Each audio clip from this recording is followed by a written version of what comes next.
الحمد للہ وکفا والصلاة والسلام علی عبادہ الذین اصطفی،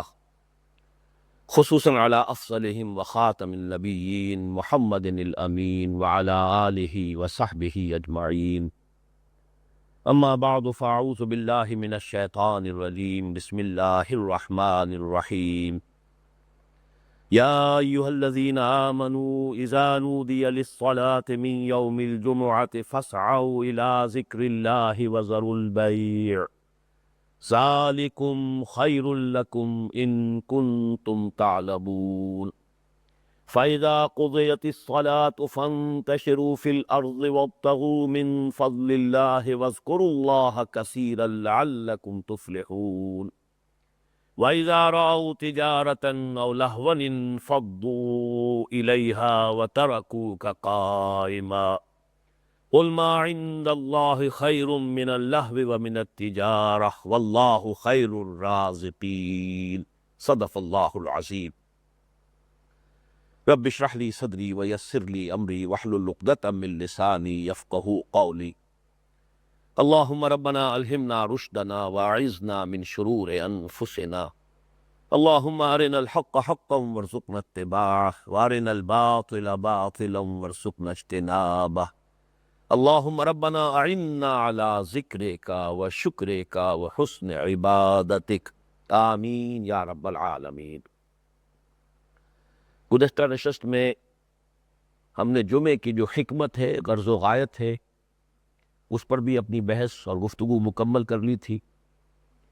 پھر جمعے کی فرضیت کن کن لوگوں پر ہے، اس فرضیت کی شدت کس درجے میں ہے، پھر یہ کہ اس سے کسل کی بنا پر یا محض اس کو غیر اہم سمجھتے ہوئے اس جمعے سے محروم رہنا، اس کو ترک کرنا، اس کی کس درجے میں مذمت ہوئی ہے، یہ مضامین جو ہے زیر بحث آ چکے ہیں. اب اس وقت سب سے پہلا موضوع ہے آداب جمعہ. آداب جمعہ میں سے ایک ادب جو ہے اس سے پہلے زیر بحث آ چکا ہے، اور وہ یہ ہے کہ جمعے کا غسل واجب کے درجے میں ہے. میں اس ضمن میں بھی چاہتا ہوں کہ آپ کو کچھ احادیث سنا دوں. اس کی حکمت کے سامنے واضح ہے بالکل. یہ سارے احکام آداب کے ضمن میں جو آئے ہیں وہ اسی لیے ہے کہ جب مسلمان جمع ہو تو ماحول جو ہے پاکر و تازہ ہونا چاہیے، بجائے اس کے کہ ایک دوسرے کی پسینے کی بو سے ایک دوسرے پر ناگواری کی کیفیت ہو رہی ہو. عطر لگا کر آئیں، خوشبو لگائیں، اچھے کپڑے پہنیں، غسل کر کے آئیں، صاف ستھرے ہو کر آئیں. انسان کے اعصاب بھی تر و تازہ ہوں. انسان کا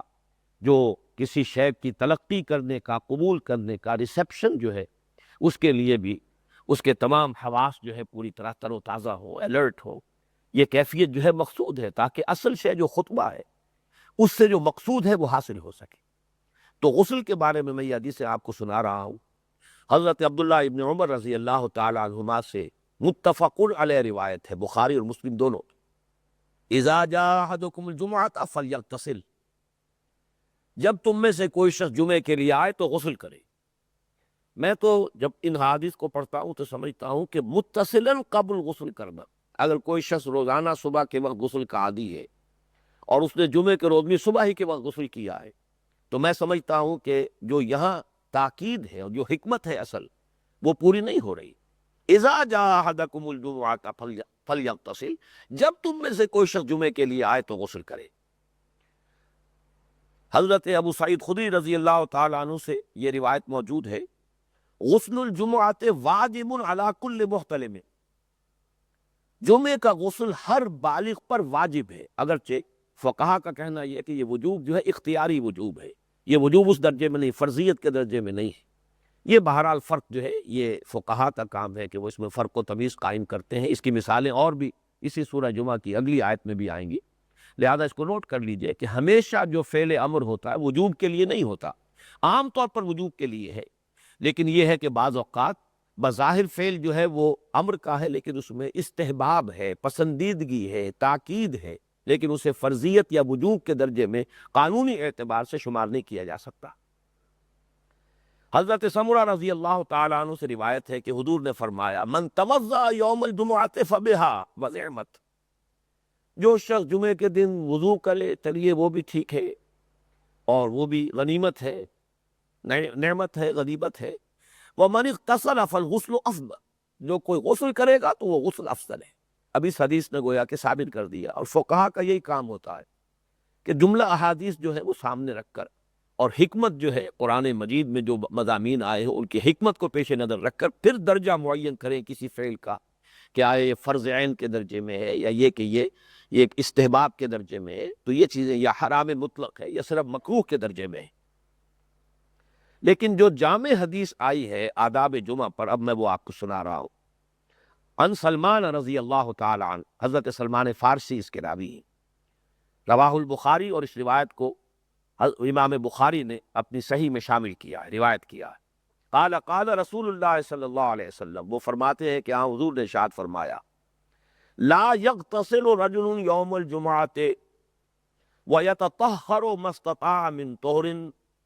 ویدہن من دہنہ او یمس من طیب بیتہ ثم یخرج فلا یفرق بین اثنین ثم یصلی ما کتب له ثم ینصت اذا تکلم الامام الا غفر له ما بینہ وبین الجمعۃ الاخری، رواہ البخاری۔ یہ آداب پر بہت جامع حدیث ہے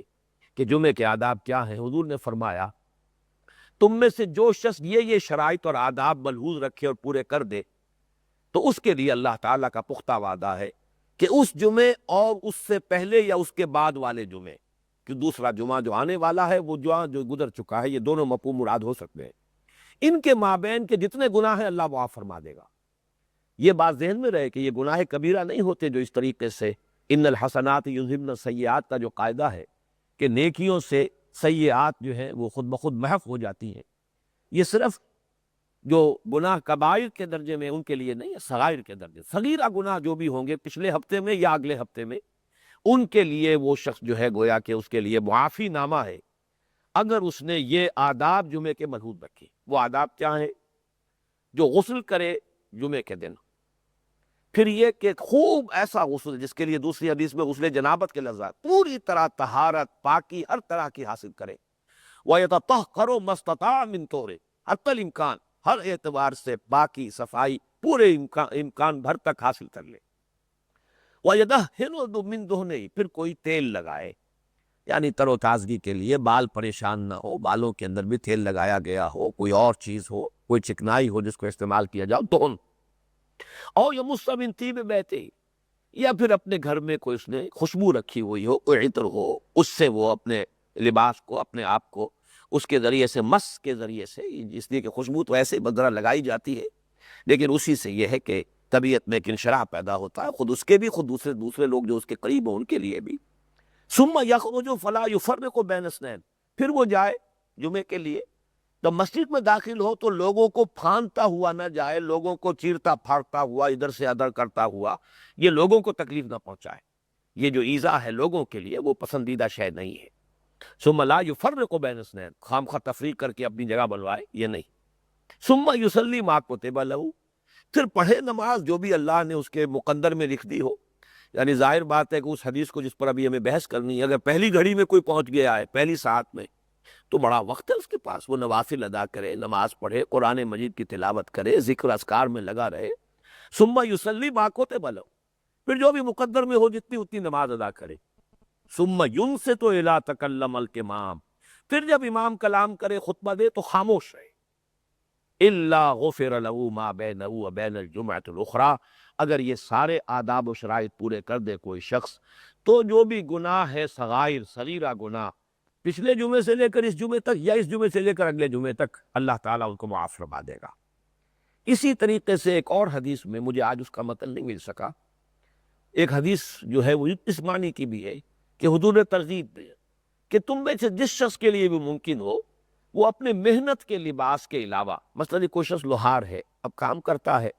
تو ظاہر بات ہے کہ اس کے کپڑوں پر کہیں سیاہی لگی ہوگی، کہیں اور کوئی تیل جو ہے لگا، گریس کے کوئی دھبے لگے ہیں، تو اگر تمہارے لیے ممکن ہو، اتنی استطاعت ہو، تو جمعے کے لیے ایک علیحدہ جوڑا مخصوص کر لو۔ اپنے یہ مشقت والے کپڑے جمعے کے دن نہ پہنا کرو، بلکہ اس کے لیے ایک علیحدہ جوڑا جو ہے اس کو فراہم کر لو، تاکہ جمعے کے دن وہ جوڑا زیب تن کر کے جاؤ۔ تو یہ بھی گویا کہ یہ آداب میں سے، اور جیسا کہ میں نے عرض کیا، ان سب کا مقصد کیا ہے؟ پرسکون ماحول، فرحت بخش ماحول، ایسا نہ ہو کہ انقباض ہو اور وہ جیسا کہ میں نے پہلے الفاظ استعمال کیے، بغیر غسل کیے آ گئے، گرمی کا موسم ہے، پسینے ہیں، پسینوں کی بوئیں جو ہے ایک دوسرے کو پریشان کر رہی ہیں، یہ بات نہ ہو، بلکہ ہر طرح سے کھلا ہوا ماحول، تر و تازہ ماحول، اس کے اندر تاکہ اب جو بات امام کہہ رہا ہے وہ سیدھی جائے، تمام انسان کے جو بھی حواس ہیں وہ پوری طرح کھلے ہوئے ہیں، ریسیپٹیو موڈ کے اندر ہے، اس سے وہ بات جو ہے وہ اس کے قلب میں اترتی چلی جائے۔ جو اصل مقصود ہے جمعے کا تو یہ ہے در حقیقت اس کے آداب۔ پھر آداب خطبہ میں سے، یہ تو آداب جمعہ ہوئے، آداب خطبہ میں سے کیا ہے؟ حاضرین کے لیے یہ ہے کہ خاموشی لازم، اور اس درجے اس میں تو تاکید میں حدیث سے سنا رہا ہوں، عن ابی ہریرہ رضی اللہ تعالی عنہ ان رسول اللہ صلی اللہ علیہ وسلم قال اذا قلت لصاحبك یوم الجمعۃ انصت والامام یخطب فقط لغوت۔ یہ حدیث تو بہت کثرت سے آئی ہے، ترمذی، نسائی، یہ تمام اور دوسری کتابیں جو میں موجود ہے، کہ جب جمعے کے دن خطبہ دے رہا ہو امام اور اگر کسی شخص نے کلام کیا اور تم نے اس کو روکنے کے لیے کہا انصت، خاموش ہو جاؤ، فقط لغوتا، تم نے بھی لغو حرکت کی، یعنی یہ بھی نہیں ہے کہ تم اسے کہو اشارے سے، کنایے سے، کسی طریقے سے اس کو سمجھاؤ خدا کے لیے چپ رہو، لیکن زبان سے اگر تم نے کہا تو گویا کہ تم نے خود ایک آواز پیدا کر دی، حالانکہ وہاں مطلوب ہے پن ڈراپ سائلنس، ہم تن سب متوجہ ہوں ادھر جو امام کہہ رہا ہے، جو خطبہ دیا جا رہا ہے، جس کے لیے یہ سارا اہتمام ہوا ہے، ساری بساط بچھائی گئی ہے، اس میں کہیں بھی کسی طرح سے کوئی ڈسرپشن نہ ہو، کہیں بھی اس کے اندر کوئی جو ہے خلل واقع نہ ہو۔ تو اذا قلت لصاحبک یوم الجمعۃ والامام یخطب انصت فقط لغوت، تم نے بھی لغو حرکت کی۔ ایک بڑی عجیب روایت آج میری نگاہوں سے گزری ہے، یہ حضرت عبداللہ ابن عمر رضی اللہ تعالیٰ عنہما کا ایک فعل ہے، عمل ہے، اس کو ہم اثر کہیں گے، اس لیے کہ خبر کہلاتی ہے، وہ حضور صلی اللہ علیہ وسلم کا قول ہو، فعل ہو، تقریر ہو، اس کو ہم خبر کہتے ہیں، اخبار، اور اثر یا آثار ہے وہ صحابہ کا عمل، فعل، تقریر، وہ آثار کہلاتے ہیں، اور حدیث مجموعہ ہے اخبار اور آثار دونوں کا۔ تو حدیث تو یہ ہے لیکن یہ حضور کا قول نہیں ہے، حضور کا عمل نہیں ہے، بلکہ ایک صحابی رسول عبداللہ ابن عمر رضی اللہ تعالیٰ عنہما کا فعل ہے، اور یہ امام مالک نے روایت کیا ہے، روا مالک عن نافع مولا ابن عمر رضی اللہ تعالیٰ عنہما۔ یہ جو روایت ہے اس کو کہا جاتا ہے کہ یہ گویا کہ ذہبی ہے، یہ سلسلۃ الذہب ہے روایت حدیث کا، مختصر ترین لنک یہی ہے، امام مالک سے براہ راست جو ہے ملاقات ہے حضرت نافع کی، جو حضرت عبداللہ ابن عمر کے آزاد کردہ غلام تھے، تو مالک ان نافع ان عبداللہ ابن عمر، یہ شارٹسٹ چین ہے حدیث کی، اسی لیے اس کو سلسلۃ الذہب کہتے ہیں حدیث کے اندر، کہ یہ روایات جو آتی امام مالک نے کیا حضرت نافع سے، حضرت نافع جو ہے انہوں نے وہ روایت کی عبداللہ ابن عمر سے، تو یہ اتنی کلوز ہے، اس کے لنکس اتنے جڑے ہوئے ہیں، اتنے یقینی اور حتمی ہیں کہ اس کو روایت حدیث کا سلسلۃ الذہب کہا جاتا ہے۔ تو اسی میں یہ حدیث ہے کہ وہ فرماتے ہیں کہ ان ابن عمر رأى رجلان يتحدثان والامام يخطب يوم الجمعہ فحسبهما ان اسمتا۔ عبداللہ ابن عمر رضی اللہ تعالی عنہما نے دیکھا جمعے کے دن جب کہ امام خطبہ دے رہا تھا، اب ہو سکتا ہے وہ حضرت عمر ہو، حضرت ابو بکر ہو، حضرت عثمان ہو، حضرت علی ہو رضی اللہ تعالی، ظاہر بات ہے ان سب کا عہد حضرت عبداللہ ابن عمر نے پایا ہے، پھر یہ کہ حضرت معاویہ ہو سکتے، عبداللہ ابن عمر نے ان کا زمانہ بھی پایا ہے، حضرت حسن ہو سکتے، تو جو بھی امام تھے وہ مسجد نبوی میں تھے یا کسی اور جگہ پر ہے، واللہ عالم، اس میں اس کی صراحت نہیں ہے۔ تو امام خطبہ دے رہے ہیں اور حضرت عبداللہ ابن عمر جماعت میں موجود ہے رضی اللہ تعالی عنہما، انہوں نے دیکھا دو اشخاص گفتگو کر رہے ہیں، فحسبہما، تو کنکریاں اٹھا کر ان کو مارا، کنکریوں سے در حقیقت متوجہ کیا، متنبہ کیا، انسمتا کہ خاموش ہو جاؤ، یعنی وہ بات کے زبان سے بات نکالی، یہ نہیں کہا، اس لیے کہ اس سے تو پھر وہ فقط لغوت والی بات ہو جاتی ہے کہ اگر تم نے اپنے کسی ساتھی سے کہا کہ خاموش ہو جاؤ فقط لغوت، تو تم نے بھی لغو حرکت کی ہے۔ تو اس کا بدل جو حضرت عبداللہ ابن عمر رضی اللہ تعالیٰ عنہ نے اختیار کیا وہ یہ کہ کنکر مارا، اس سے کہ آدمی متنبہ ہو گیا ہوگا کہ یہ مجھے تنبیہ کرنا مقصود ہے کہ میں اس وقت گفتگو کر رہا تھا۔ اس خطبے میں اب ہوتا کیا تھا، یہ ہے بہت اہم مضمون، کہ جب ہم نے یہ دیکھا کہ جمعے کی اصل فضیلت، اصل اہمیت، اصل غرض و غایت وہ تو در حقیقت خطبے کے ساتھ ہے، خطبے میں ہوتا کیا تھا؟ اس موضوع پر جو مشہور ترین روایت ہے، اور میں سمجھتا ہوں کہ مختصر ترین ہونے کے باوجود بہت جامع روایت ہے، یہ حضرت جابر ابن سمرہ سے ہے رضی اللہ تعالیٰ عنہ، اور امام مسلم نے اسے روایت کیا ہے۔ عن جابر ابن سمرہ رضی اللہ تعالیٰ عنہ قال کانت للنبی صلی اللہ علیہ وسلم خطبتان یجلس بینہما یقرأ القرآن ویذکر الناس۔ نبی اکرم صلی اللہ علیہ وسلم کے دو خطبے ہوتے تھے جن کے مابین آپ تھوڑی دیر کے لیے تشریف فرما ہوتے تھے، بیٹھ جاتے تھے۔ کرتے کیا تھے؟ قرآن کی تلاوت کرتے تھے اور لوگوں کو تذکیر کرتے تھے، نصیحت کرتے تھے۔ معلوم ہوا کہ خطبے کی اصل غرض و غایت قراءت القرآن اور تذکیر کے یہاں دونوں مفہوم ہوں گے، تذکیر بالقرآن بھی اور تذکیر خود قرآن کی بھی۔ ایک ہے قرآن کے ذریعے سے تذکیر، لوگوں کو واعظ، نصیحت، یاد دہانی کرنا قرآن مجید کے ذریعے سے، جیسے کہ سورہ قاف ختم ہوئی ہے اسی آیت پر، فذکر بالقرآن من یخاف وعید۔ قرآن کے ذریعے سے تذکیر کیجئے ان لوگوں کو کہ جن کے دلوں میں کچھ خوف ہے اللہ کی وعید کا۔ اللہ تعالیٰ نے جو بھی قرآن مجید کے اندر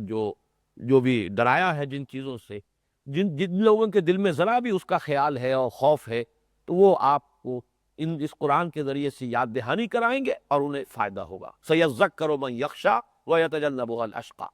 جس کے اندر بھی وہ خشیت ہے وہ نصیحت اخذ کر لے گا۔ تو یہاں فرمایا گیا کہ قرآن پڑھتے تھے اور تذکیر کرتے تھے، تو میں نے عرض کیا تذکیر قرآن کے ذریعے سے بھی ہو گئی اور تذکیر خود قرآن کی بھی ہو رہی ہے۔ یہ تعلیم القرآن کا اصل میں گویا کہ نظام تعلیم بالغاں ہے کہ جو حضور نے خطبہ جمعہ کے ذریعے سے جس کا کہ اجرا فرمایا ہے۔ چنانچہ ایک روایت میں نے پڑھی ہے، ایک صحابی فرماتے ہیں کہ میں نے سورہ قاف حضور سے جمعوں میں یاد کیے، اس لیے کہ آپ جمعے میں اکثر خطبے میں سورہ قاف پڑھتے تھے۔ اب ذرا آپ اندازہ کیجئے سورہ قاف 3 رکوعوں پر مشتمل ہے، اس پوری سورت کی قرأت جو ہے اس میں خاصا وقت لگے گا، لیکن حضور پڑھتے تھے اور پورے خطبے کے اندر سورہ قاف پڑھی جا رہی۔ اب فرق جو اصل میں واقع ہو گیا ہے ہمارے اور ان کے حالات میں، ان کی زبان مادری تھی عربی، وہ تو حضور صلی اللہ علیہ وسلم کی زبان مبارک سے سورہ قاف ادا ہو رہی ہے۔ ایک تو اللہ کا کلام ہے اور پھر وہ کلام ادا ہو رہا ہے لسان نبوی سے صلی اللہ علیہ وسلم۔ کوئی کیا گہرائی ہوگی اس کی ادائیگی کے اندر، کس درجے اس میں حضور صلی اللہ علیہ وسلم کی اپنی شخصیت کے اثرات شامل ہو کر گویا کہ وہ تو دو آتشہ معاملہ ہو گیا۔ اب اس کا جو ہے قلب کے اوپر نزول ہو رہا ہے براہ راست۔ تیرے ضمیر پہ جب تک نہ ہو نزول کتاب، گرہ کشا ہے نہ راضی نہ صاحب کشاف۔ تو اصل میں تذکیر قرآن کی بھی اور تذکیر قرآن کے ذریعے بھی، یہ دونوں مقصد ہو گئے خطبے کے اندر قرآن مجید کی تلاوت کے ذریعے سے۔ گویا کہ آپ اور بھی خطبوں کے اندر اور الفاظ بھی ملتے ہیں مختلف خطبات نبیہ کے، لیکن اس کا میجر پورشن جو تھا وہ قرآن مجید کی یقرأ القرآن ویذکر الناس۔ آپ قرآن پڑھتے تھے اور لوگوں کو یاد دہانی کراتے تھے، یاد دہانی قرآن کی بھی اور یاد دہانی قرآن کے ذریعے سے۔ اگر فرض کیجئے کہ وہ صورتیں پڑھی جا رہی ہیں جن میں احکام آئے ہیں، وہ آیات پڑھی جا رہی ہیں، تو ان احکام کی یاد دہانی ہو گئی۔ اگر کوئی جنت اور دوزخ کا تذکرہ ہو رہا ہے تو گویا کہ جنت اور دوزخ پر ایمان جو ہے اس کو تازہ ہونا جو ہے وہ مقصد حاصل ہو گیا۔ یہ ہے اصل میں کہ جو خطبے کا اصل مقصد ہے۔ اسی لیے میں نے عرض کیا تھا کہ یہ ایک نظام تھا تعلیم بالغاں کا، یہ گویا کہ ہفتے وار اجتماع تھا حزب اللہ کا، اور اس میں عمل وہی جاری ہے، یتلو علیہم آیاتہ ویزکیہم ویعلمہم الکتاب والحکمہ، تلاوت کرتا ہے اور سناتا ہے انہیں اللہ کی آیات اور ان کا تزکیہ کرتا ہے۔ ان آیات ہی کے اندر تزکیہ کی تاثیر موجود ہے۔ یا ایھا الناس قد جاءتکم موعظۃ من ربکم وشفاء لما فی الصدور، یہ چیزیں ہم پڑھ چکے ہیں سورہ جمعہ کے پہلے حصے کی وضاحت کے ضمن میں۔ تو اب یہ ہے در حقیقت اصل شے، یہ ہے نظام تعلیم بالغاں، یہ ہے حزب اللہ کا ہفتے وار اجتماع، جس میں کوئی نائب رسول منبر رسول پر کھڑے ہو کر یہ فرض منصبی ادا کرے۔ اب اس میں ایک حدیث میں آپ کو اور سنا دینا چاہتا ہوں کہ حضور کے خطبے کی کیفیت کیا ہوتی تھی۔ ایک خطبہ بے جان خطبہ ہوتا ہے، اور جیسے کہ ہمارے ہاں وہ تو ہماری بدقسمتی یہ محرومی ہے، بعض خود اکثر و بیشتر تو خطیب کتاب سے دیکھ کر پڑھ رہے ہوتے، وہ خطبہ ہوتا ہی نہیں، وہ تو خطبہ پڑھا جا رہا ہے، خطبہ دیا نہیں جا رہا۔ جیسے ایک ہے نماز، ایک ہے دعا کرنا، ایک ہے دعا پڑھنا، زمین و آسمان کا فرق۔ دعا تو اصل میں ہوتی جو قلب کی گہرائی سے نکلے، آپ کے شعور سے نکلے، آپ کے اپنے پورے وجود سے وہ نکل رہی ہو، وہ دعا ہے جس میں آپ براہ راست مخاطب ہو گئے ہو اللہ سے۔ اسی لیے اقبال نے جو ہے پورا چیپٹر لکھا ہے دی میننگ آف پریئر ان اسلام، یہ پورا لیکچر، پورا خطبہ اس پر ہے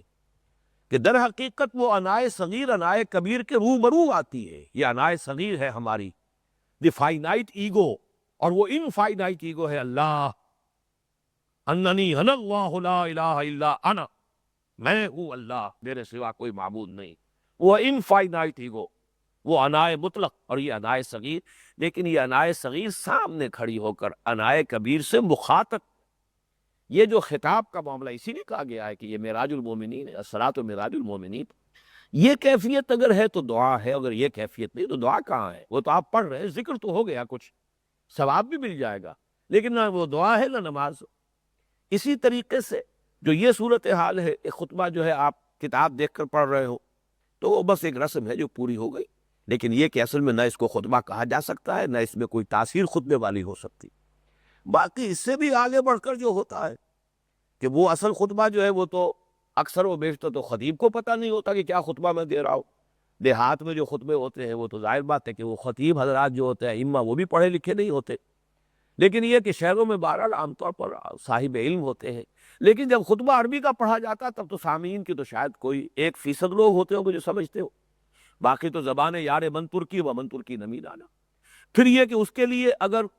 اس کے کمی کو پورا کرنے کے لیے، اس کی تلافی کے لیے وہ لوکل لینگویجز میں اگر تقریریں ہو رہی ہیں، اردو میں ہو رہی ہے، کہیں پنجابی میں ہو رہی ہے، سندھی میں ہو رہی ہے، تو اس میں اور سب کچھ ہوگا، قرآن نہیں ہوگا۔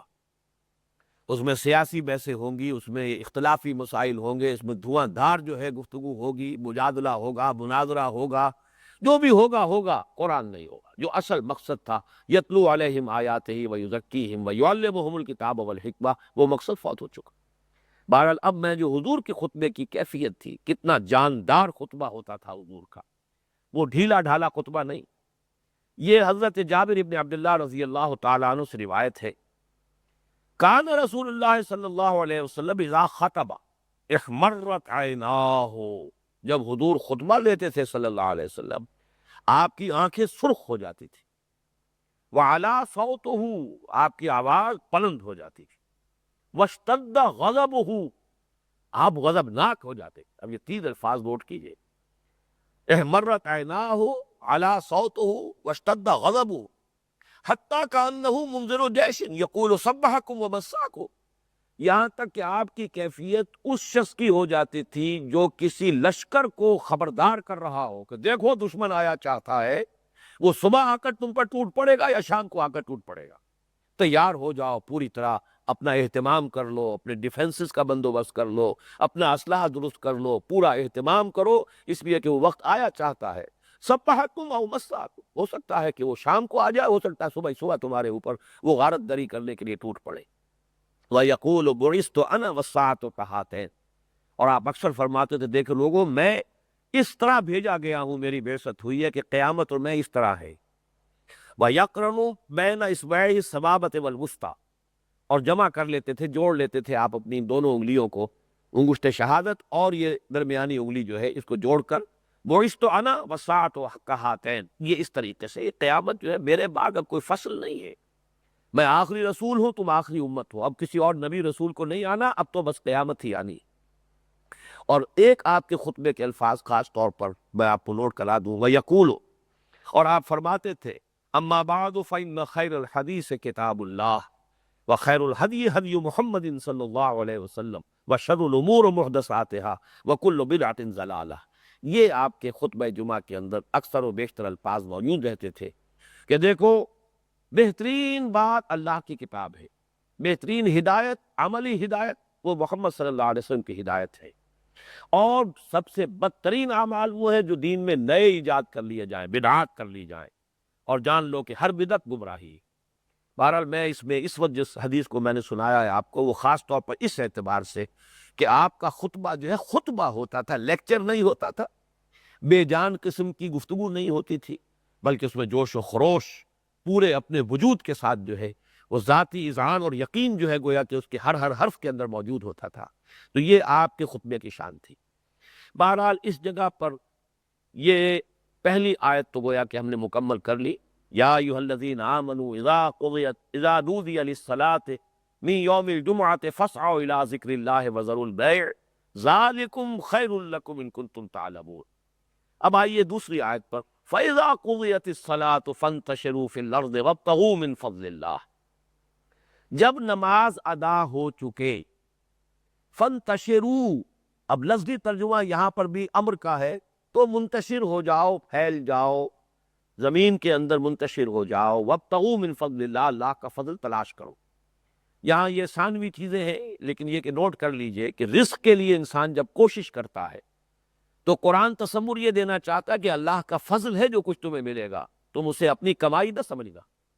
محنت تم کرو گے، بھاگ دوڑ تم کرو گے، دکان پر تم بیٹھو گے، کارخانے میں تم کام کرو گے، کھیت میں تم کام کرو گے، لیکن جو کچھ مل جائے اسے اپنی محنت کا نتیجہ، اپنی کمائی، اپنے صلاحیت اور اپنی ذہانت اور اپنی پلاننگ کا کوئی ثمرہ نہ سمجھنا کبھی، کیونکہ یہ ہوگا تو پھر تمہارا ذہن اور تمہارا مزاج قارون کا ہو جائے گا۔ اوتیتہ علی علم عندی، جو کچھ مل جائے اسے فضل سمجھو کہ اللہ تعالیٰ کی دین ہے، اس کی عطا ہے، اور یہ بلا استحقاق اس نے مجھے دے دی۔ وابتغوا من فضل اللہ واذکروا اللہ کثیرا لعلکم تفلحون، اور اللہ کو یاد رکھو کثرت کے ساتھ۔ یہ ذکر کثیر اب کیا ہے؟ نماز ادا ہو چکی، خطبہ بھی ہو چکا، یہ ذکر جو ہمتاً ذکر تھا، نماز بھی ہمتاً ذکر، خطبہ بھی ہمتاً ذکر، وہ پورا ہو گیا۔ اب جاؤ معاشی جد و جہد میں لگو، لیکن ذکر جو ہے مسلسل جاری رہے۔ یہ ذکر اب کون سا ہوگا؟ اس کو ہم ذکر قلبی بھی کہہ سکتے ہیں، ذکر نفسی بھی کہہ سکتے ہیں، ہر آن اللہ یاد رہے۔ ذکر کہتے ہیں استحضار اللہ فی القلب، اس پر مکمل ہماری بحثیں ہو چکی ہیں منتخب نصاب کے حصہ دوم کے درس میں، جبکہ سورہ آل عمران کے وہ آخری آیات کا جو درس ہے اس میں یہ تمام مضامین سامنے آ چکے۔ ذکر کہتے کسے، فکر کسے کہتے ہیں؟ الذین یذکرون اللہ قیاما وقعودا وعلی جنوبہم ویتفکرون فی خلق السماوات والارض۔ فقر قرآن اختلاط ذکر و فکر، ذکر اور فکر دونوں کو جمع کرنے سے اصل میں قرآن مجید جو تمہیں راستہ بتانا چاہتا ہے روحانی ترقی کا اور تقرب اللہ کا، وہ ان دونوں چیزوں پر مشتمل ہے۔ بہرحال یہاں کے مراد ہوگا یا پھر وہ عدیہ معصورہ ہے،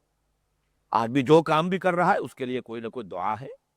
اس اعتبار سے ذکر کثیر تو تم کرو گے تبھی فلاح ملے گی۔ یہ نہ سمجھنا کہ اب مسجد سے نکلے تو ذکر ہو چکا، اب غافل ہو جائیں، نہیں، یاد رکھو ہر آن۔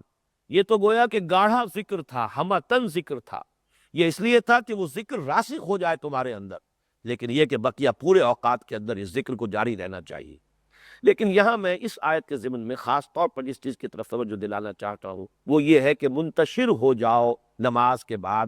یہ بھی امر تو ہے لیکن وجوب نہیں۔ کوئی شخص فرض کیجئے جمعے کی نماز کے بعد بھی مسجد میں بیٹھا رہے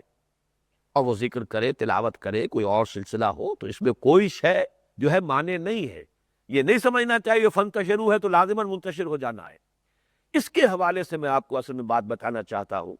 کہ یہ جمعے کا نظام جو تھا سابقہ شریعت میں، شریعت موسوی میں، اصل جمعہ تھا انہوں نے گم کر دیا، تو ان پر بھی پھر جو ہفتہ ہے وہی ان کے لیے مقرر کر دیا گیا، لیکن اس ہفتے کا حکم جو ہے وہاں بہت سخت تھا۔ پورے دن کاروبار دنیاوی مطلقاً حرام، وہ پورا دن۔ آپ کو معلوم ہے سورہ اعراف میں اس ایک قبیلے کا ذکر موجود ہے جو کہ خاضر البحر، جو ساحل پر آباد تھا اور مچھلیوں کے پکڑنے کے ضمن میں سبت کے حکم میں انہوں نے تعویل کی اور پھر جس طرح بھی ایک ہیلے بہانے سے حرام کو اپنے لیے حلال کر لیا، تو ان کو سخت ترین سزا دی گئی، مسک۔ ان کے چہرے جو ہے وہ بدل دیے گئے اور سوروں اور بندروں کی طرح ان کی شکلیں بنا دی گئی۔ سخت ترین عذاب ہے کہ جو دیا گیا ہے، اور کچھ ہی دنوں کے بعد ان سب کی ہلاکت واقع ہو گئی۔ شریعت محمدی علیہ صلاۃ والسلام میں یہ نرمی پیدا کی گئی۔ بحیثیت مجموعی بھی یہ بات ہے کہ شریعت محمدی آسان ہے۔ میں نے جیسا کہ پہلے عرض کیا تھا، یہ ریچولز تو تقریباً نہ ہونے کے برابر ہے۔ شاذ کوئی ریچول اس کو کہا جائے گا، حقیقت میں تو وہ تمام افعال و اعمال ہماری مصلحت، ہماری منفعت کے لیے، اس کے اندر حکمتیں ہیں، ہماری بھلائی۔ اور دوسرے یہ کہ پھر اس میں بھی آسانی، بہت آسانی۔ چنانچہ اس جمعے کے لیے، جمعے کے جو نظام ہمیں دیا گیا ہے اس میں وہ حرمت مطلق جو ہے، کاروبار دنیاوی کا حرام مطلق ہو جانا، وہ صرف اس وقت کے لیے ہے۔ اذان، اور اذان بھی اذان ثانی، اذان قدیم، وہاں سے لے کر اور نماز کے ادا ہو جانے تک اب یہ کتنا وقت لگے گا؟ 1 گھنٹہ لگ جائے گا میکسیمم۔ اس کے اندر اندر وہ حکم ہے، اس میں کاروبار دنیاوی مطلقاً حرام ہے۔ البتہ اس لیے یہاں پر کہا گیا ہے کہ اس کو قیاس نہ کرنا سابق یوم السبت کے حکم پر کہ اب بقیہ دن بھی تم کوئی کاروبار دنیاوی نہیں کر سکتے۔ فَإِذَا قُضِيَتِ الصَّلَاةُ فَانتَشِرُوا فِي الْأَرْضِ وَابْتَغُوا مِن فَضْلِ اللَّهِ وَاذْكُرُوا اللَّهَ كَثِيرًا لَعَلَّكُمْ تُفْلِحُونَ۔ جب نماز ادا ہو جائے تو اب تم منتشر ہو سکتے ہو، پھیل سکتے ہو زمین میں، حسب ضرورت، حسب منشا جاؤ اپنے کاروبار میں، دکان میں، دنیا میں، آفس میں، جہاں چاہو جاؤ، تمہیں جانے کی اجازت ہے۔ لیکن بس یہ کہ اہتمام رہے کہ ذکر کثیر جو ہے اس کا پورا اہتمام برقرار رہنا چاہیے، لعلکم تفلحون، تاکہ تم فلاح پاؤ۔ یہی بات ہے اصل میں تبکیر کے حوالے سے بھی، جو حدیث میں پہلے آپ کو سنا چکا ہوں، کہ ترغیب دی گئی ہے کہ پہلی ساعت میں جو آ جائے گا اس کو اتنا ثواب ہوگا جتنا کہ ایک اونٹ کی قربانی کا ہے، دوسری ساعت میں جو آ جائے گا اس کو اتنا ثواب ہوگا جتنا ایک گائے کی قربانی کا ہے، تیسری ساعت میں جو آئے گا اتنا ثواب ہوگا جتنا کہ ایک مینڈا سینگوں والا اللہ کی راہ میں قربان کرے، چوتھی ساعت میں جو آئے گا وہ جیسے کہ اس نے ایک مرغی جو ہے اللہ کی راہ میں دے دی، پانچویں ساعت میں جو آئے گا وہ ایسے ہے کہ جیسے اس نے ایک انڈا اللہ کی راہ میں خیرات کر دیا۔ اور جب امام کا خطبہ شروع ہو گیا، فیضا خرج الامام، اب تو وہ فرشتے جو دروازوں پر بیٹھے ہوئے حاضری درج کر رہے تھے، اب وہ اپنے رجسٹر بند کرتے ہیں اور وہ مسجد میں آ کر خود بھی خطبہ اور ذکر جو ہے سننا شروع کر دیتے۔ لہٰذا اس میں البتہ یہ ہے، فقہا کا جو قول ہے اور صحیح ہے، کہ فرضیت جمعہ تو پھر بھی ادا ہو جائے گی جو آیا، فضیلت جمعہ میں حصہ نہیں رہے گا۔ ایک فرضیت ہے، ایک فضیلت ہے، فرض تو ادا ہو جائے گا، اس کے بعد بھی کوئی شخص آیا ہے، بلکہ یہ بھی وضاحت ہے کہ ایک رکعت بھی ملی ہے تو جمعہ مل گیا اس کا، فرضیت تو اس کی ادا ہو گئی، آخر گھر سے نکلا ہے، چلا ہے، آیا ہے، بہرحال فرضیت تو ادا ہو گئی، لیکن فضیلت جمعہ میں اس کا حصہ نہیں۔ تو عرض یہ کرنا ہے کہ اصل میں حکمت تو یہی ہے کہ پورا دن جمعے کا اسی کام کے لیے وقت کیا جائے، لیکن آسانی یہ کی گئی ہے کہ حرمت قطعی جو ہے، حرمت مطلقہ، وہ بہت محدود کر دی گئی ہے، درمیان میں 1 گھنٹے کے لیے تقریباً۔ یہاں تو ہر طرح کا کاروبار دنیاوی مطلقاً حرام ہے، لیکن اس کے بعد حرام نہیں ہے، البتہ جو اصل مقصد ہے، غرض و غایت ہے، اصل حکمت ہے، وہ اگر پیش نظر رہے گی تو تمہیں محسوس ہوگا کہ صبح بھی سورج نکلتے ہی، بلکہ اس سے پہلے ہی مسجد میں پہنچ جاؤ اور اپنا سارا وقت جو ہے نماز تک بھی اسی یاد الہی میں، ذکر میں، تلاوت میں صرف کرو۔ یہ جو حدیث میں نے آپ کو سنائی تھی، اس پر ایک تو قول ہے شاہ ولی اللہ دہلوی رحمۃ اللہ علیہ کا، جس سے مجھے اختلاف ہے، مجھے بقیہ علماء جو ہیں اکثر ان کی رائے سے اتفاق ہے، لیکن میں قول ان کا بھی سنا دینا چاہتا ہوں، چونکہ موطا امام مالک کی 2 شرحیں لکھی ہیں شاہ ولی اللہ دہلوی نے، ایک فارسی میں جس کا نام ہے مصفہ، ایک عربی میں جس کا نام ہے مسوہ۔ ان دونوں میں انہوں نے لکھا ہے، مترجم گویت، مترجم یہ کہتا ہے، علماء بحث دارند کہ مراد اسات نری حدیث جزو 12 روزس یا لمحہ خفیفہ، کہ علماء کیا اس میں کلام ہے کہ آیا یہ جو یہاں گھنٹے کہے گئے، گھڑیاں کہی گئیں، پہلی گھڑی، دوسری گھڑی، تیسری گھڑی، یہ جو 12 گھنٹے ہوتے ہیں دن کے، انہی میں سے یہ گھنٹے ہیں، یعنی گھنٹے مراد ہے، یا یہ کہ یہ کوئی ساعت خفیفہ ہے، یعنی زوال کے بعد سے جو ہے، یوں سمجھیے کہ 5-5 منٹ کے وقفے سے ایک ساعت قرار دی جا رہی ہے، یہ میں صرف مثال کے طور پر کہہ رہا ہوں۔ تو شاہ صاحب کا کہنا یہ ہے کہ بر تقدیر اول وقت تبکیر از طلوع آفتاب باشد، اگر پہلی رائے ہوگی تو تبکیر کا تقاضا یہ ہوگا کہ طلوع آفتاب کے ساتھ ہی مسجد میں پہنچ جایا جائے، وہ بر تقدیر ثانی از وقت زوال، اور اگر تقدیر ثانی ہو، دوسری رائے ہو، تو پھر زوال کے فوراً بعد پہنچ جایا جائے، زوال کے وقت پہنچ جایا جائے۔ ظاہر پیش فقیر وجہ ثانی است واللہ عالم، اپنی رائے یہ دے رہے ہیں کہ میرے نزدیک، اس فقیر کے نزدیک دوسری رائے صحیح ہے، باقی بہتر اللہ جانتا ہے۔ لیکن یہ کہ دوسری بات جو کہی ہے عربی میں، قل تو ہوا قول اہل العلم، پہلی بات کو کہا اہل علم کا قول وہ ہے، والاصح عندی، میرے نزدیک زیادہ صحیح بات یہ ہے، ان هذه الساعات ساعات لطیفۃ بعد الزوال، کہ یہ جو گھڑیاں گنائی گئی ہے، پہلی گھڑی، دوسری گھڑی، یہ کوئی مختصر اور لطیف گھڑیاں ہیں زوال کے بعد۔ للساعۃ التي تدور علیہا، یہ وہ گھنٹہ نہیں ہے کہ جس پر کہ تدور علیہا حساب اللیل یدور علیہا حساب اللیل والنہار، جس پر کہ رات اور دن کا جو حساب قائم ہے، یہ وہ نہیں۔ لیکن جیسا کہ میں نے عرض کیا تھا، شاہ صاحب کی بہت ہی شاذ کوئی بات ایسی ہے کہ جس سے مجھے اختلاف ہے، لیکن یہ معاملہ بھی وہ اختلافی ہے، میں جو اکثر علماء کی رائے ہے اسی کو صحیح سمجھتا ہوں۔ اور اس کے ضمن میں آج آپ کو ذرا ایک ایک لمبا اقتباس سنا رہا ہوں۔ احیاء العلوم، احیاء علوم الدین، امام غزالی رحمۃ اللہ علیہ کی جو کتاب ہے، اس کا اقتباس دے رہا ہوں، اس لیے کہ اس میں جو نقشہ سامنے آتا ہے میں نے خود اپنے بچپن میں وہ نقشہ دیکھا ہوا ہے۔ یعنی آپ یوں سمجھیے کہ 1940 کے لگ بھگ بھی اگر دنیا میں وہ نقشہ موجود تھا اور ہمارا ملک ہندوستان اس میں اور انگریزی دور میں، تو پھر یہ ہے کہ واقعتاً بات پھر وہی صحیح ہے، ہماری روایات کے مطابق وہی نقشہ ہے جو سامنے آتا ہے۔ وہ حدیث پہلے تو اس میں روایت کی ہے امام غزالی نے بھی، قال رسول اللہ صلی اللہ علیہ وسلم من راح الى الجمعة في الساعة الأولى فكأنما قرب بدنة ومن راح في الساعة الثانية فكأنما قرب بقرة ومن راح في الساعة الثالثة فكأنما قرب كبشا أقرنا ومن راح في الساعة الرابعة فكأنما أهدى دجاجة ومن راح في الساعة الخامسة فكأنما أهدى بيضة۔ یہاں تک تو میں اب ترجمہ نہیں کر رہا، متعدد مرتبہ میں بیان کر چکا ہوں۔ اب وہ فرماتے ہیں فَإِذَا خَرَجَ الْإِمَامُ، یہ بھی حدیث ہی ہے جس کو کوٹ کر رہے امام غزالی، جب امام نکلتا ہے خطبے کے لیے تو ویت الصحف، تو رجسٹر بند کر دیے جاتے ہیں، طے کر دیے جاتے ہیں، وَرَفِعَتِ الْأَقْلَامُ، قلم اب اٹھا لیے جاتے ہیں، اب حاضری کا اندراج نہیں ہوگا، وَاجْتَمَعَتِ الْمَلَائِكَةُ عِنْدَ الْمِنبَرِ، یہ الفاظ میں نے پہلے بھی دہرائے تھے، اگر اس روایت میں موجود نہیں تھے، اس روایت میں ہے، اور جمع ہو جاتے ہیں فرشتے بھی ممبر کے پاس، یستمعون الذکر، اب وہ ذکر سنتے ہیں۔ فرمایا فمن جاء بعد ذلك فانما جاء لحق الصلاة ليس له من الفضل شيء، جو اس کے بعد آئے گا اس کا تو صرف نفس نماز، نفس فرضیت تو ادا ہو جائے گی، فضیلت میں اس کا کوئی حصہ نہیں۔ یہ حدیث ہے کہ جس کو امام غزالی نے کوٹ کیا ہے۔ اب وہ فرماتے ہیں وساعۃ الاولی قبل طلوع الشمس، عند طلوع الشمس، پہلی گھڑی ہوگی سورج کے طلوع ہونے کے ساتھ، والثانیۃ الی ارتفاعها،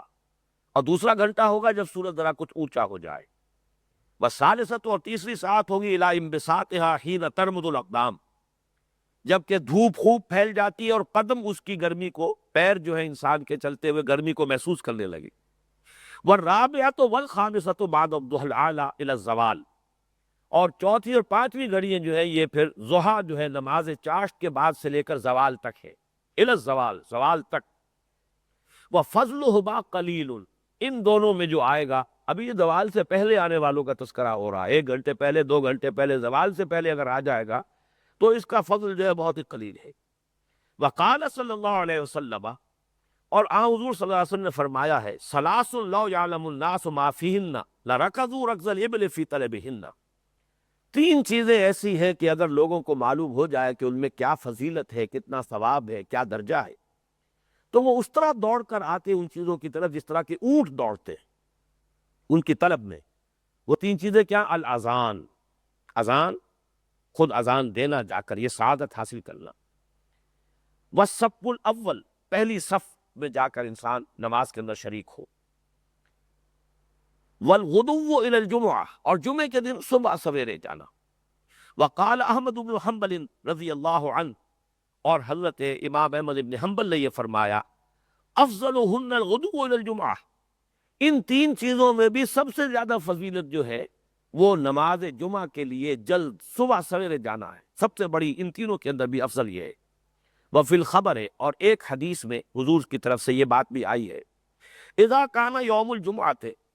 جب جمعے کا دن ہوتا ہے، قعدت الملائکۃ علی ابواب المساجد، تو فرشتے جو ہے مسجدوں کے دروازوں پر بیٹھ جاتے ہیں، بِأَیدِیہم صُحُفٌ مِّن فِضَّۃٍ وَأَقْلَامٌ مِّن ذَھَبٍ، ان کے ہاتھوں میں رجسٹر ہوتے ہیں چاندی کے، اور ان کے ہاتھوں میں قلم ہوتے ہیں سنہری، یکتبون الاول فالاول علی مراتبہم، وہ لکھتے جاتے ہیں اول اس کے بعد کون، درجہ بدرجہ ان کے مراتب کے مطابق۔ وجاء فی الخبر، اور ایک اور حدیث میں یہ بات آئی ہے، ان الملائکۃ یتفقدون الرجل اذا تأخر عن وقتہ،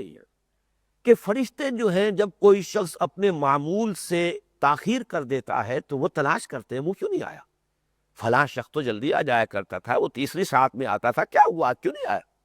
فلاں شخص فلاں مسلمان تھے تو دوسری ساعت میں آ جاتا تھا، کیا ہوا کیوں نہیں آیا۔ يتفقدون الرجل اذا تأخر عن وقتہ یوم الجمعہ فیسأل بعضهم بعضا، تو ان میں سے ایک دوسرے سے یہ سوال کرتا ہے ما فعل فلان، کیا ہوا اس شخص کو، وما الذی اخرہ عن وقتہ، کس شے کی وجہ سے وہ اپنے وقت سے جو ہے تاخیر کر رہا ہے، کیوں اب تک نہیں پہنچا؟ فیقولون، اب پھر وہ دعا کرتے ہیں، اللہم ان کان اخرہ فقر فاغنہ، اے اللہ اگر اسے کسی فقر اور تنگدستی نے تاخیر پر مجبور کر دیا ہے تو اللہ اسے غنا عطا فرما، وَإِن كَانَ آخَرَهُ مَرَضٌ فَاشْفِهِ، اور اے اللہ اگر اسے کسی بیماری اور جو بھی تکلیف ہے اس کی وجہ سے وہ تاخیر ہو رہی تو اسے شفا عطا کر، وَإِن كَانَ آخَرَهُ شُغْلٌ فَفَرِّغْهُ، اگر کسی شدید مصروفیت کی وجہ سے وہ تاخیر کر رہا ہے تو اللہ اسے فراغت کی نعمت عطا فرما، فَفَرِّغْهُ لِعِبَادَتِكَ، اپنی عبادت کے لیے اسے فراغت عطا فرما، وَإِن كَانَ آخَرَهُ لَهْوٌ فَأَقْبِلْ بِقَلْبِهِ إِلَىٰ طَاعَتِكَ، اور اے اللہ اگر کسی وہ دنیاوی جو ہے وہ کھیل کے اندر مصروف ہو گیا ہے، کوئی ایسی جو ہے بات تفریح والی بات ہے، تو اللہ اس کے دل کو اپنی یاد کی طرف، اپنی طاعت کی طرف موڑ دے۔ لیکن یہ دعا کن کے لیے کر رہے ہیں فرشتے؟ ان کے لیے کہ جن کا معمول ہے پہلے آنے کا، کسی وجہ سے تاخیر ہو گئی۔ وَكَانَ يُرَىٰ فِي الْقَرْنِ الْأَوَّلِ، اور یہ دیکھا جاتا تھا پہلی صدی میں، پہلے زمانے میں، سحرن اور بعد الفجر، کہ عین سحری کے وقت یا فجر کے فوراً بعد، میں نے جیسا کہ عرض کیا یہ منظر میں نے اپنی آنکھوں سے دیکھا ہوا ہے، صبح صبح سرسا ایک قصبہ ہے، وہ اب ہریانہ میں ہے، اس وقت وہ مشرقی پنجابی کا قصبہ تھا، ضلع حصار کا قصبہ، چھوٹا سا تھا، 20,000 25,000 کی آبادی ہوگی، لیکن یہ کہ وہاں ہندو تھوڑے تھے، مسلمان زیادہ تھے، اور آس پاس کے علاقے میں صرف مسلمان تھے، شہروں میں تو ہندو کاروبار انہی کا ہوتا تھا، 2/3 جو ہے قصبہ وہ مسلمانوں کا تھا، اور اس 2/3 قصبے میں ایک سڑک جسے چوسن کی سڑک کہا جاتا ہے، بیچوں بیچ شمالن جنوباً شرقاً غرباً، اور عین اس چوک میں ایک مسجد تھی، اور دہلی کی جامع مسجد کی طرح اس کی وہ کرسی اونچی تھی، نیچے دکانیں تھیں، مسجد بڑی عالی شان، بہت اونچا جو ہے اس کا مینار تھا۔ اس مسجد سے مجھے خاص شغف اس لیے ہے کہ میری بسم اللہ وہیں ہوئی ہے، میں نے قاعدہ یسر القرآن وہیں پڑھا ہے، تو میری تعلیم یوں سمجھیے کہ اس کا آغاز اس مسجد سے، مجھے خواب میں پاکستان آنے کے بعد یا وہ مسجد آتی رہی ہے بہت عرصے تک، اور یا اپنا وہ گھر جس میں میری ولادت ہوئی تھی اور جس میں کوئی تقریباً یوں سمجھیے کہ 10 برس کی عمر تک میں رہا ہوں، یہی 2 لینڈ مارکس ہیں میری وہ قبل از تقسیم کی جو 15 برس کی زندگی اس کے۔ سرسے میں نے یہ منظر اپنی آنکھوں سے دیکھا، صبح سویرے لوگ آنا شروع ہو جاتے تھے اونٹوں کے اوپر، صحرائی علاقہ ہے، اونٹوں پر آتے تھے، سفید براق، ان کے عمامے، ان کے وہ جو صافے پہنے ہوئے ہیں اس کے، اور پھر یہ کہ لمبے لمبے کرتے سفید، تیبن سفید، اونٹوں کے اوپر، ایک ایک اونٹ پر 2 3 آدمی آ رہے، صبح مسجد بھر جاتی تھی، اور جمعے تک وہاں پر محفلیں منعقد ہوتی تھی۔ ایک محفل میں جماعت اسلامی کے لوگ جو اپنا لٹریچر لے کے پڑھ کر سنا رہے ہوتے تھے، لوگ جمع ہیں، لٹریچر کا مطالعہ ہو رہا ہے، کہیں درس قرآن ہو رہا ہے، کہیں درس حدیث ہو رہا ہے، لاؤڈ سپیکر تو تھا نہیں، تو مختلف چھوٹے چھوٹے ٹکڑیوں میں بٹ کر ایک ہی مسجد میں لوگ اپنے اپنے مشاغل میں، کوئی صرف قرآن پڑھ رہا ہے، تلاوت کر رہا ہے، کوئی نوافل ادا کر رہا ہے۔ تو میں یہ ذرا پڑھ دیتا ہوں آپ کو یہ عبارت، یہ نقشہ میں نے دیکھا ہے کہ وَكَانَ يُرَىٰ فِي الْقَرْنِ الْأَوَّلِ سَحْرًا أَوْ بَعْدَ الْفَجْرِ، سحری کے وقت یا فجر کے فوراً، الطُّرُقَاتُ مَمْلُوءَةٌ مِّنَ النَّاسِ يَمْشُونَ فِي السَّرْجِ وَيَزْدَحِمُونَ بِهَا إِلَى الْجَامِعِ، کہ لوگ جو ہیں راستے جو ہیں وہ بھر جاتے تھے لوگوں سے، اور لوگ سواریوں کے اوپر آ رہے ہوتے تھے مسجدوں کی طرف، اور راستے ان سے جو ہے ازدحام ہو جاتا تھا ان پر، کأیام العید، ایسے ہوتا تھا جیسے عید کے دنوں میں ہوتا، اور یہ حدیث میں موجود ہے، جمعہ تو عید المسلمین، جمعہ مسلمانوں کے لیے عید کے مانند ہے، حتیٰ اندرس ذالک، اور اس کے بعد رفتہ رفتہ یہ کیفیت بدلتی چلی گئی، فقیل اول بدعۃ حدثت فی الاسلام ترک البکور الی الجامع، اور یہ کہی گئی ہے بات کہ پہلی بدعت جو اسلام میں شروع ہوئی ہے، مسلمانوں میں آئی ہے، وہ جمعے کے دن صبح سویرے مسجد جانے سے رک جانا ہے، جمعے کے لیے اول وقت میں جانے کے جو ہے جب لوگوں کی عادت ختم ہوئی ہے تو یہ پہلی بدعت ہے۔ وَكَيْفَ لَا يَسْتَحْيِي الْمُسْلِمُونَ مِنَ الْيَهُودِ وَالنَّصَارَىٰ، کیا ہو گیا مسلمانوں کو، وہ یہودیوں اور نصارہ سے شرم نہیں کرتے؟ وَهُمْ يُبَكِّرُونَ إِلَى الْبِيَعِ وَالْكَنَائِسِ يَوْمَ السَّبْتِ وَالْأُحَدِ، حالانکہ وہ الگ صبح جاتے ہیں اپنے سینیگوگز میں اور اپنے چرچز میں ہفتے کے دن اور اتوار کے دن۔ وَطُلَّابُ الدُّنْيَا كَيْفَ يُبَكِّرُونَ إِلَىٰ رِحَابِ الْأَسْوَاقِ لِلْبَيْعِ وَالشِّرَاءِ، اور دنیا کے طالبوں کو نہیں دیکھتے کیسے منڈیوں کا رخ کرتے ہیں، صبح ہی صبح منہ اندھیرے جو ہے جا رہے ہوتے ہیں اپنے اپنے سامان لے کر جو ہے منڈیوں کے اندر، صرف بیع و شراء کے لیے اور دنیاوی فائدے کے لیے، والربح، اور نفع کمانے کے لیے۔ فلم لا یسابقہم طلاب الآخرہ، تو کیا وجہ ہے، لما لا یسابقہم طلاب الآخرہ، آخرت کے طالب ان سے اس مسابقت میں آگے کیوں نہیں نکلتے؟ وَيُقَالُ إِنَّ النَّاسَ يَكُونُونَ فِي قُرْبِهِمْ عِنْدَ النَّظْرِ إِلَىٰ وَجْهِ اللَّهِ سُبْحَانَهُ وَتَعَالَىٰ عَلَىٰ قَدْرِ بُكُورِهِمْ مِنَ الْجُمْعَةِ۔ اور یہ بات بھی کہی ہے کہنے والوں نے، قیامت کے دن اللہ تعالیٰ کے دیدار میں لوگوں کو اتنی ہی سبقت حاصل ہوگی، جلدی دیدار نصیب ہوگا، جتنا کہ وہ جلدی جمعے کے لیے جمعے کے دن مسجدوں میں حاضر ہوتے تھے۔ وَدَخَلَ ابْنُ مسعود رضی اللہ عنہ بُكْرَةً إِلَى الْجُمْعَةِ بُكْرَةً الجامعہ، اور ایک صبح کو جمعے کے دن حضرت عبداللہ ابن مسعود رضی اللہ تعالی عنہ بہت صبح سویرے مسجد جامع میں داخل ہوئے۔ فَرَأَىٰ ثَلَاثَةَ نَفَرٍ قَدْ سَبَقُوهُ بِالْبُكُورِ، تو انہوں نے دیکھا کہ 3 اشخاص ان سے پہلے بازی لے گئے، سبقت لے گئے، پہلے پہنچے ہوئے مسجد میں۔ فَاغْتَمَّ لِذَٰلِكَ، تو نہایت غمگین ہو گئے حضرت عبداللہ مسعود اس پر۔ وَجَعَلَ يَقُولُ فِي نَفْسِهِ مُعَاتِبًا لَهَا، اور انہوں نے اپنے آپ کو عتاب کرتے ہوئے اپنے دل میں یہ کہنا شروع کیا، رابع اربعۃ، تم تو 4 میں کے چوتھے ہو، وما رابع اربعۃ من البکور ببعید، اور یہ جو 4 میں کا چوتھا ہونا ہے، یہ تو پھر بکور جو ہے اس میں سے اسے کوئی حصہ نہیں ملتا۔ یہ کیفیت جمعے کی، جیسا کہ میں نے عرض کیا، یہ ہے کہ جو پسندیدہ ہے، جو مطلوب ہے، جو مقصود ہے۔ البتہ جہاں تک فرضیت کا تعلق ہے، وہ صرف آسانی کر دی گئی